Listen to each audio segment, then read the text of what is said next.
Bismillah, walhamdulillah, wassalatu wassalamu ala sayyidina rasulillah wa ba'd. Kami pengurus perjuangan Wali Songo Indonesia Laskar Sabila dan anggota PWILS se-Indonesia, sesuai dengan keputusan DPR RI bahwasanya polisi berada di bawah presiden, maka kami PWI Laskar Sabilillah se-Indonesia mendukung atas keputusan tersebut.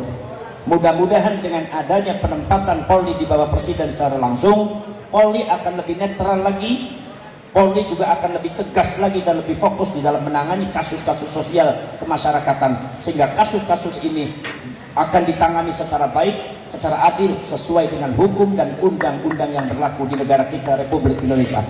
Supaya siapapun yang salah harus ditindak. Tidak boleh takut, karena ini adalah demi untuk kemuliaan dan keselamatan rakyat Indonesia dan bangsa Indonesia. Wassalamualaikum warahmatullahi wabarakatuh.